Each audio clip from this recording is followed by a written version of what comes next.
কিভাবে সম্ভব সাইবার অপরাধ রোখা? রাজ্যগুলির মধ্যে পুলিশি যোগাযোগ বাড়ানোর দিকেই জোর দিতে বলছেন বিশেষজ্ঞরা। ভূমিকা হওয়া উচিত এখান থেকে ট্র্যাক করার যে কোথায় কোথায় এরকম টাইপের অ্যাক্টিভিটিগুলো চলে। ওনাদের কাছে ইনফরমেশন নেই তা নয়, কিন্তু ইন্টার স্টেট কোলাবোরেশনটা অনেকটা বেশি বাড়া উচিত। আস্তে আস্তে বেড়েওছে, আগের তুলনা থেকে অনেকটাই বেশি বেড়েছে।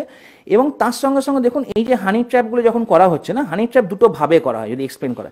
একটা হচ্ছে আপনাকে সোশ্যাল প্রোফাইলিং করে নিয়ে আপনাকে ট্র্যাক করা, আরেকটা হচ্ছে যারা মানুষেরা খুঁজছে ওভার দ্য ইন্টারনেট যে আমি চ্যাট করতে চাই কারোর সঙ্গে, ঠিক আছে, বা escort services, this all things, ওরা কিন্তু গিয়ে নিয়ে এইখানে ল্যান্ড করছে। যখন হোয়াটসঅ্যাপে কমিউনিকেশন হচ্ছে, once they are into a video call, ওদেরকে একটা নিউড ইমেজের সঙ্গে ইন্টারাকশন করিয়ে নিয়ে ওর ভিডিওটা তুলে নিয়ে তারপর ওকে ব্ল্যাকমেল করা হচ্ছে। তো এই জায়গাতে কিন্তু আমরা ওখানে যদি লিস্টিংগুলো করি, যে দেখি যে কোন কোন ওয়েবসাইটে এরকম টাইপের জিনিসগুলো আছে এবং সেই হোয়াটসঅ্যাপ নাম্বারগুলো আলটিমেটলি ট্র্যাক কার কাছে করা হচ্ছে, সেটা কিন্তু পসিবল। এটা কিন্তু 100% পসিবল নয়, সেটা নয়। Criminal activity can be broken. Obviously VPN use হচ্ছে, অনেক কিছু ইউজ হয়, কিন্তু তার মানে এটা নয় যে একদমই ধরা পড়বে না। দ্রুত বদলাচ্ছে আমাদের জীবন। এই মুহূর্তে পুরোপুরি প্রযুক্তির পথে হাঁটছি